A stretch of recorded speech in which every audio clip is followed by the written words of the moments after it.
Alex, thank you for taking the time to come and see the garage today. We're very, very fortunate though that our good friend, the fleet guy, Tim Guidotti, Mr. Fleet Guy. Mr. Fleet Guy, The Fleet Guy. Tim, thanks for joining us. Pleasure. And To be here. no, through all the years that I've been doing business at Wolfswood Tyre, fleet's always been on my radar throughout, and I wanted to bring you in on a conversation to talk about the fleet guy and why it's so important that businesses know the importance of fleet and why that's coming up.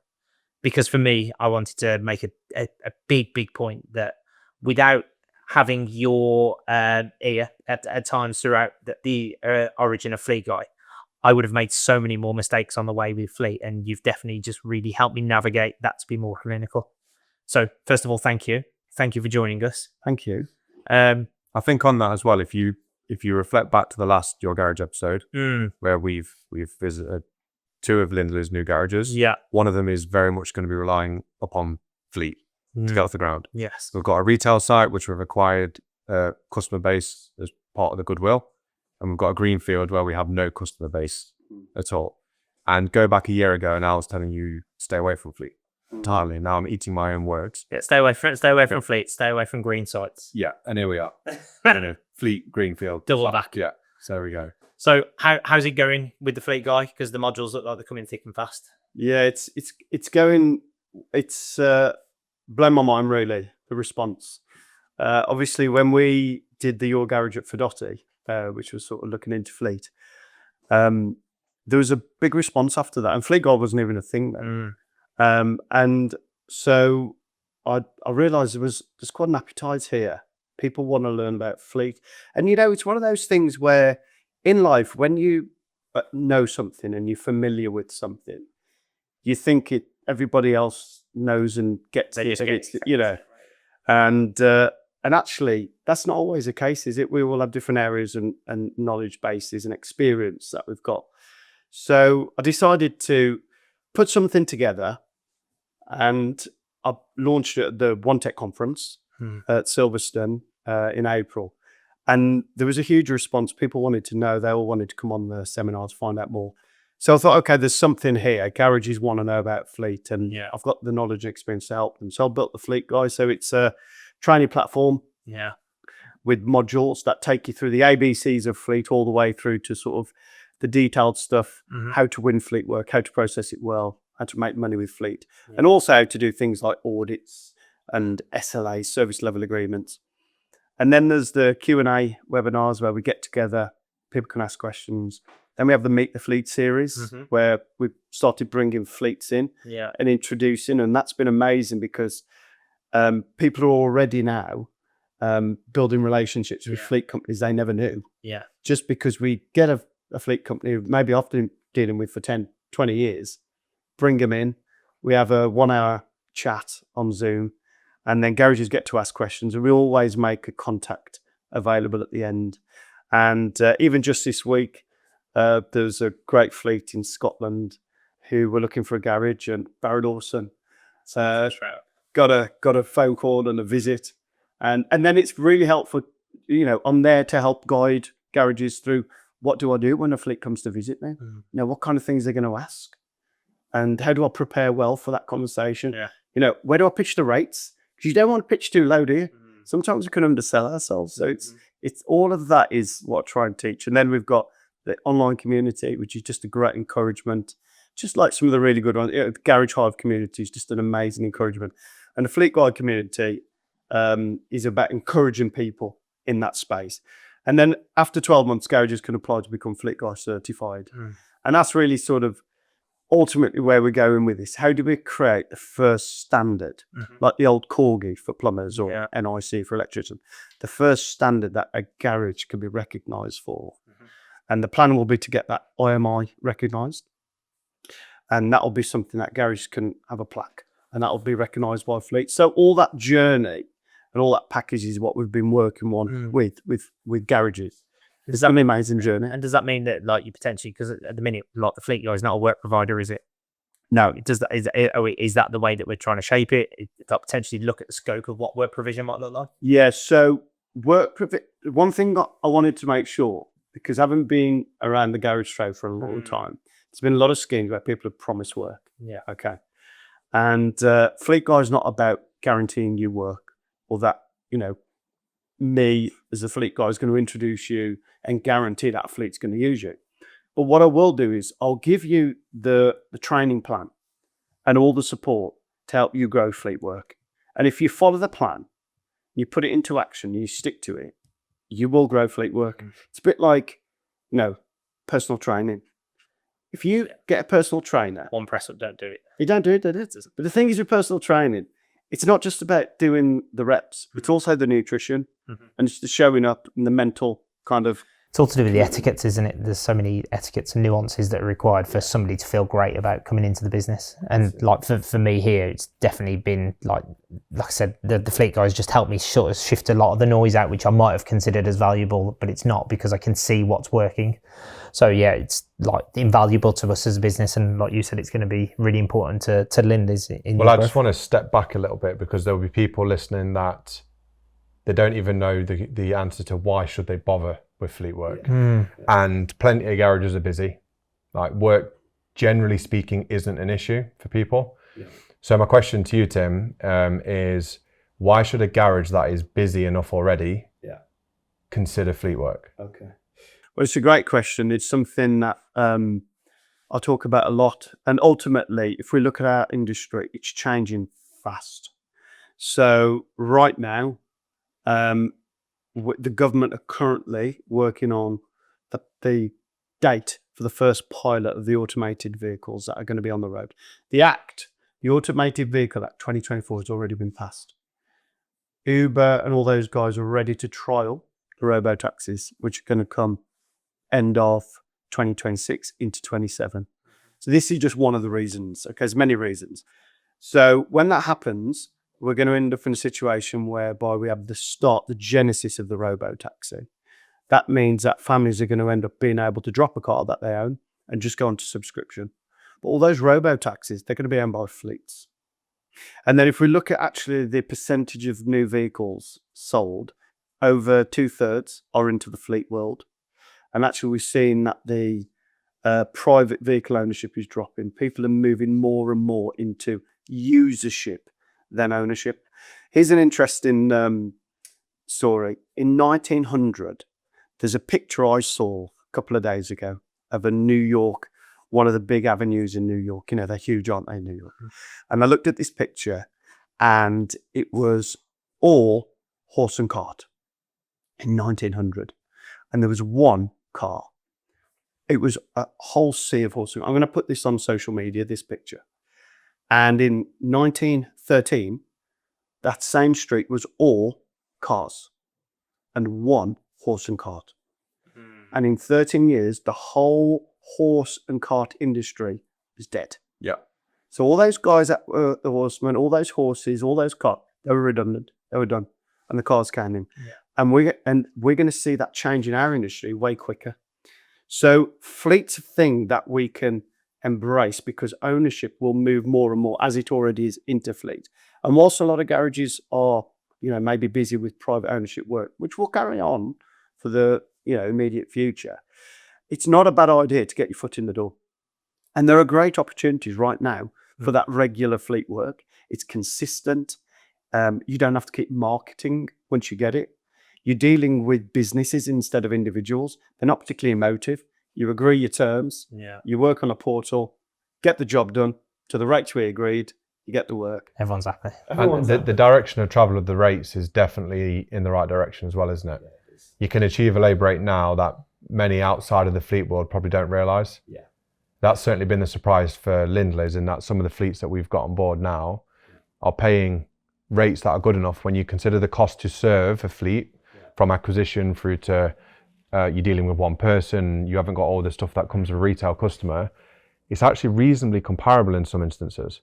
I'll tell you a little story about that. So I did the talk at One Tech at the Silverstone, and Dean and Sam Lomas were there, and they heard the talk.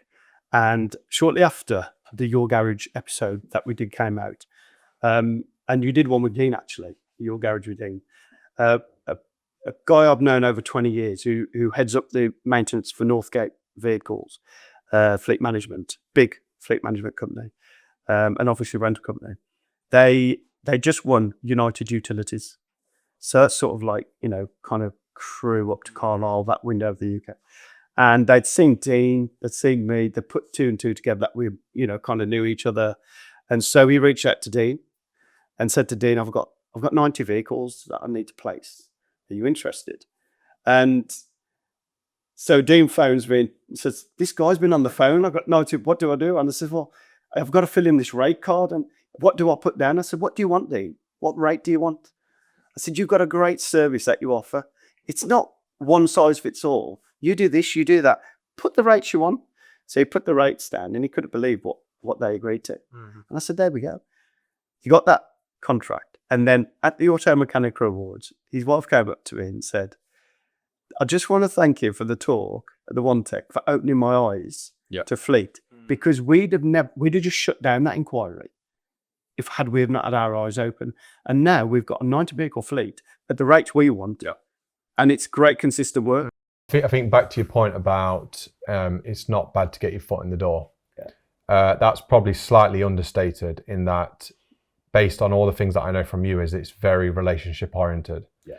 And whilst you aren't dealing with retail customers, you tend to be dealing with 1 or 2 people who are controlling, in some instances, hundreds of vehicles. Thousands of vehicles, And they can sometimes be the decision maker on where that goes. Yeah. So if you establish, and let's say we do walk down the path of robo-taxis, which is, you won't bet against it, would you? But let's say we go all the way down that path and that becomes a reality.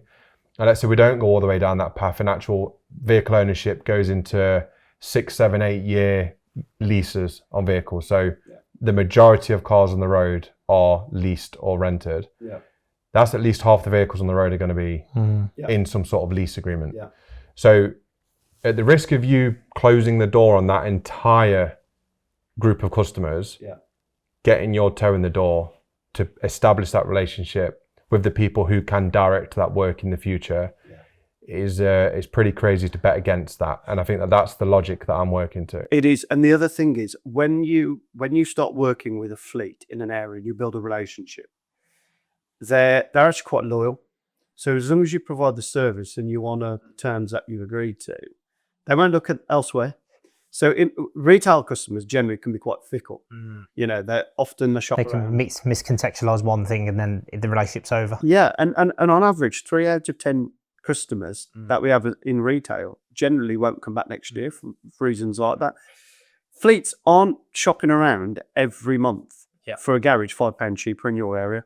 What they'll do is they'll build a relationship with you in your areas. So Walsall for you, Nottingham for you, West Birmingham for me.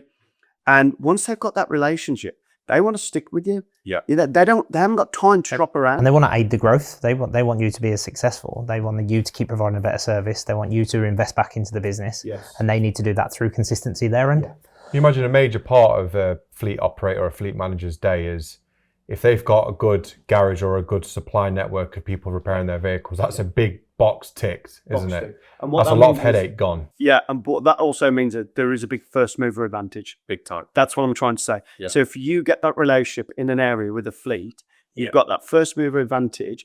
And the example of that is there's a company called Holman who we work for. They've got people like BT, St John Ambulance. They've just won AO.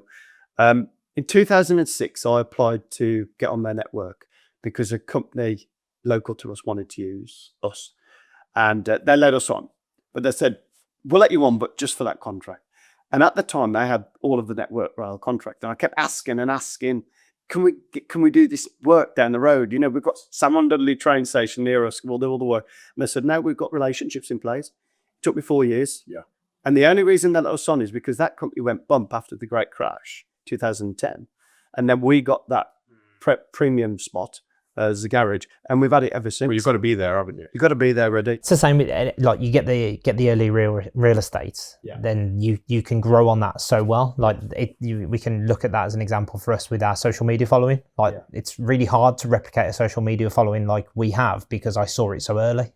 And it's the same with Fleet now. Fleet is in a prime spot for you to get in at this point and get that early real estate while it's cheap, because let's hypothesize it the other way and say that, look, let's imagine a world where everything is fleet and people are teasing a retail owned vehicle. You are going to need those relationships more than anything. So I wouldn't want anyone to miss it, especially if they're hearing a conversation of potentially put it off before. It depends on the strategy and the outlook of the business. If you've got 5 years left in business, you'll be fine. Yeah. If you're in your 30s, 40s, and you're going for the next 20 years, and you want to be in this industry, fleet is part of that equation. I think if you want to literally sell, is a matter of when. If you want to sell the business as well, if you want to provide it a future value past your point of retirement, then you have to consider what your customer book looks like.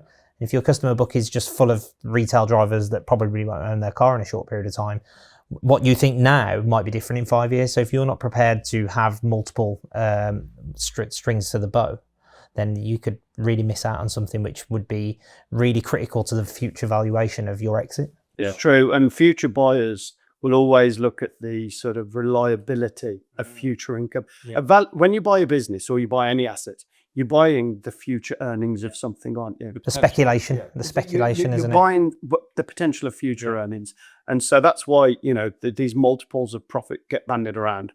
Well, if you've got contracts in place that have been in place for 10 years or longer, or even 5 years, then you can kind of bank that income is going to be pretty secure. But what we don't know in the retail world is how that's going to be disrupted by another, sort of click mechanic or this, that, and the other who are sort of coming in and sort of trying to shop around for that business and effectively buy that business and win it from you. Whereas that sort of steady commercial work, when I say commercial, fleet contracts that you have, it's quite sticky and it's quite reliable. And one of the things I teach in Fleet Guy is making sure you understand how to keep it reliable. So there are things called fleet cycles, because vehicles in fleet do get older and then get replaced. And you have to know when that happens so you can keep making sure that you keep your workload nice and steady and growing. So I think definitely future valuation of your business is a big factor. What about tyres? Tyres. So tyres is something which, generally speaking, with fleet, they will have commercial contracts. So a lot with a separate supplier. Yeah. So the way it tends to work is they'll generally have a national contract with an ATS, Quick Fit, or someone like that. Yeah, national tyres. But there will always be an opening for the vehicle's had an MOT. It's got a legal tyre. Driver needs it back by 5 o'clock, and the mobile company can't come out. Okay, get it done. But there is, we've recently onboarded a fleet. Won't mention the name. It's a big international company. And when we were onboarding with them, they literally said there's no chance for tyres. We're not even going to discuss tyres. It's gone really well. And one thing's led to another. And guess what we're doing now? We're doing tyres. Literally from you're not doing them to actually this is working out really well. You're just around the corner. It's super convenient. So even if there is these contracts and things in place, convenience wins. Always wins. Also, these fleet providers for tyres, they tend to have they have a secondary supply, so you can get on their platform as well. So DTM, absolutely. And even people like Quick Fit Mobile, for example, they use other. They'll use you as a garage. If they can't get out within the SLA, they'll just put you through to the third-party tyre line, and you'll do that tyre. But ultimately, what wins in fleet is downtime. It's all about downtime. So if a tyre company not coming out is going to delay that vehicle and impact the relationship with their driver, you're going to get the ability to do the tyre. But increasingly, fleet companies now are opening the door more and more to tyres for the SMR repairs, service maintenance repair, independent repairers, because they're wanting to keep more and more in one place. Yeah, no, that's really cool. The one thing I spoke to a good friend of mine, and he gave me some really good advice, and I think that's the same with fleet. He's like, you've got to get into the plumbing of these places, and once you're in the plumbing of these fleets, and it just becomes the normal way that they do business, like you've just mentioned, you start off with service, do a really good job, show them what you're capable of, open up more provisions, and if they want to come forth with those, then you've got them. So why wouldn't you? So, but I've just seen St John ambulance vehicles in your workshop. Now that's a relatively new contract for Holman. You have the plumbing in place and all the infrastructure and the relationship with Holman. They win that contract. you just stop. They've done the work and you benefit. You Yeah. benefit. You Yeah. haven't had to go out No, marketing. no, for it. It not just at starts all. turning up in your Yeah. workshop. Yeah, absolutely. And been fortunate enough to get various fleet approvals that we can put like signs up on the wall, so when their drivers turn up, they can see that we're an approved centre for the fleet that lease the vehicle to those. So yeah, it's the journey of watching Fleet Guy come from its inception inside your head to where it is now to the uniform that you wear, which by the way, mate, you look tremendous. Well, that's obviously are they setting me up? Yeah. So thanks, Nath. Yeah. Clothing House. Yeah. For providing the Fleet Guy. Yeah, no. Anybody needs that, it's done in record time. So. Yeah, no, appreciate that. But yeah, no, to watch the origin of Fleet Guy to where it is now is seriously impressive. And I know obviously we're friends outside of the Fleet Guy, but like the Fleet Guy as its own individual product is so valuable to us as a business, and there'll be hopefully so many out there. If somebody does have interest in it, how do they reach out to you? The best way to reach out is you can find me on LinkedIn. Yeah. Or you can do tim@thefleetguy.co.uk. Yeah. Or you can go to thefleetguy.co.uk. I try and hold sort of introduction seminars periodically. The next one's on the 27th of August. And you just go online, register, and then we'll get everyone together on a Zoom and chat through what it's all. Or you can just go tim@thefleetguy.co.uk. Wicked. It's also probably worth mentioning now that you are hosting a pre-social Yeah. at the Blend, Yeah. where tickets are available. Yeah, Available? so it was just a discussion between myself and Ray. Birmingham's my city. It's where I live. It's where our business is, and the Blend comes to town. Yeah. It comes to our town every year, and so as a fleet guy, I just thought, hey, let's put on an event because we often gathered out before the Blend for a chat, and it's sort of a bit scattered around the hotel.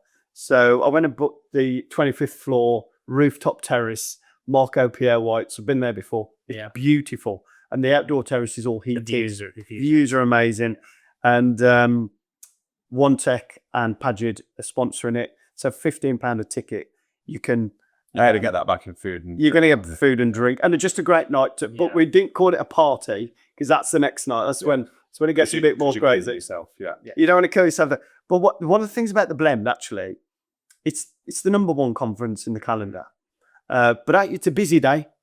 There's a lot of content. There's a lot of information. It can be quite overwhelming, can't it, in some respects? Just there's so many things going on, but it's so good. One thing that's beautiful about getting everyone together is just networking and getting to know people. Yeah. So I just wanted to create a space where people can come, drink a bit of food, and get to know each other. Get the pleasantries out of the way so you can actually get connected with people. And then you're also doing a presentation, aren't you? The Blend. Yes. Yeah. Going to be doing a presentation at the Blend as well. Be speaking at the Blend. Yeah. Some exciting things happening. Amazing. On the Grapevine. Well, yeah, and then that's just another thing. If I think to anyone that would be watching this, there's always more things to happen. Yeah. Just because something's happening now and it might not have your complete appetite, there's more optimism to stuff and there's more things happening. So I think it's important to say as well, I say this every time, I always want to be careful with the messaging around this because I have huge respect for garage owners. And there's so many great garage owners out there running great businesses. And I never want to ever tell anyone how to run their business, tell them you should be doing fleet or this. But what I would say is if there's an interest to find out more or you want to learn about it, that's where I can help.